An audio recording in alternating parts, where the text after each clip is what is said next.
Hello and welcome to another House of Wisdom knife review video, and wow, we got a special treat for you today. Today we're going to be looking at the Kevin Smock SK23.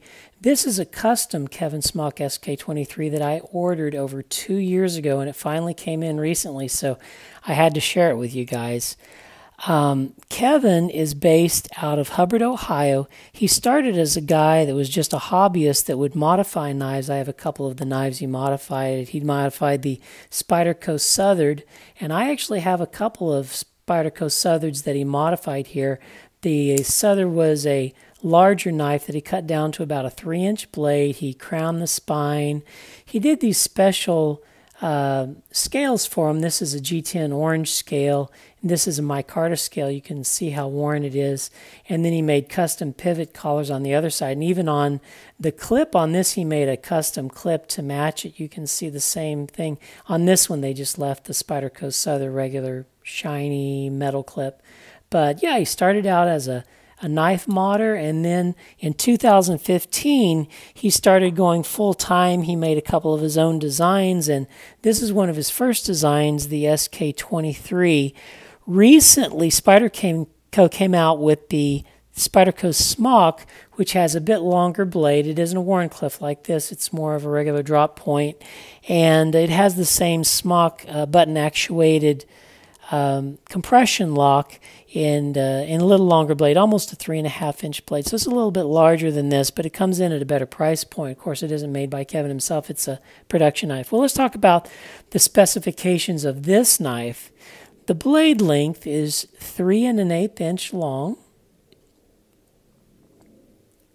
The handle is 4.2 inches in length.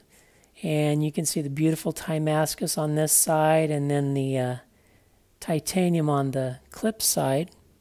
The total knife length is 7.3 inches with a weight of 4.4 ounces. The blade steel on this knife is V3. It is in a Wharncliffe saber grind with an acid stone wash. The blade sports a finger choil, so you can either choke up a little bit or use it in the back grip. It has 3 aspects of jimping on the back, and the spine is crowned.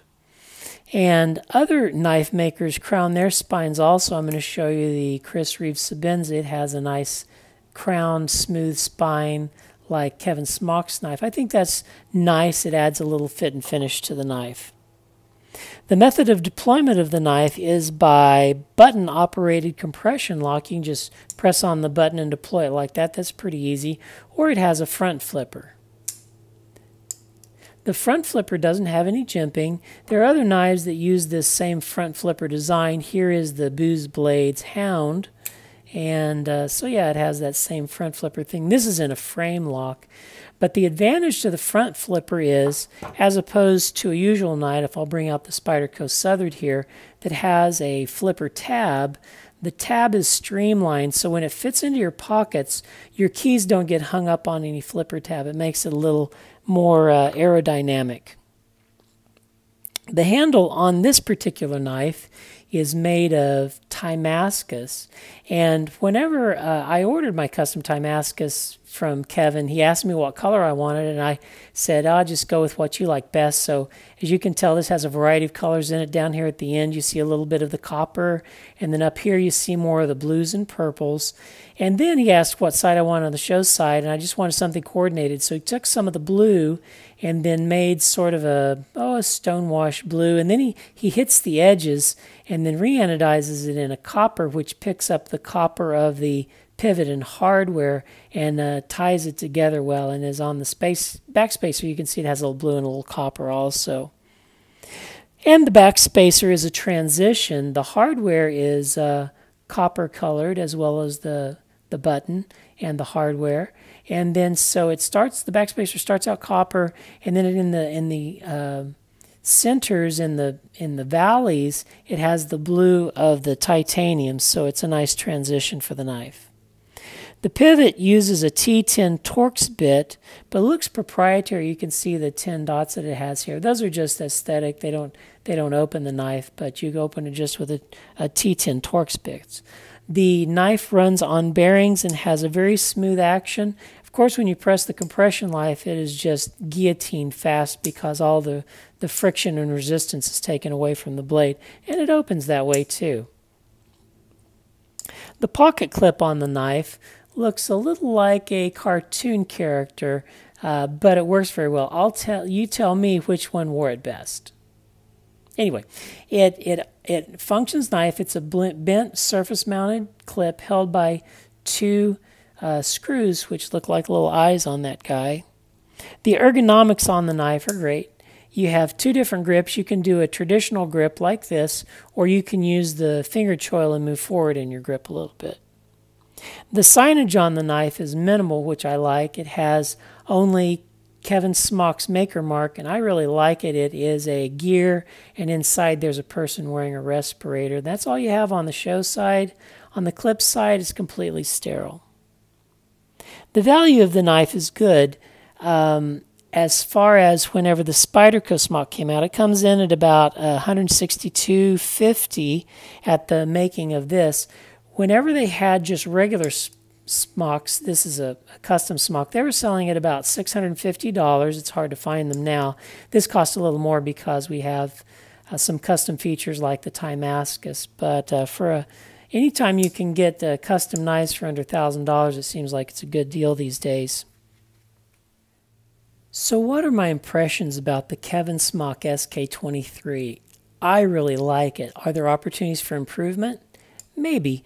One of the things is, compared to the Blues Blade Hound, I think the Blues Blade Hound is a little easier to deploy because it has the jimping there, and they elected intentionally to leave the jimping off. It's still not difficult to deploy. It deploys very easily. I just think with jimping you get a little better grip on your finger when you reach it over the top there.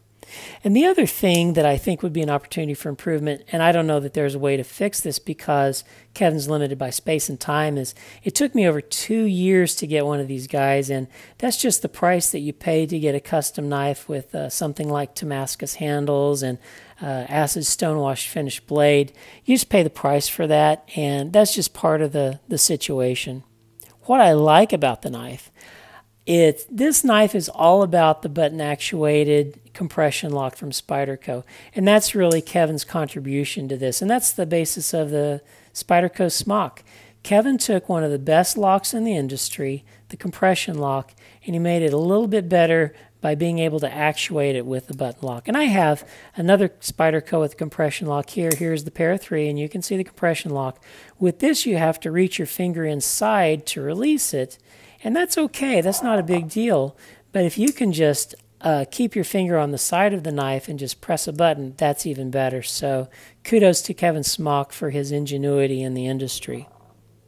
The size of the knife I like also. With a 3 1/8 inch blade, it's just perfect size for my hand, and I think perfect size for an EDC knife.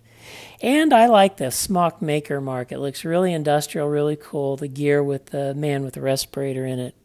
Well, in summary, if you like the Spyderco Smock but want something a little more compact, portable, and customizable, the Smock 23 might be the knife for you.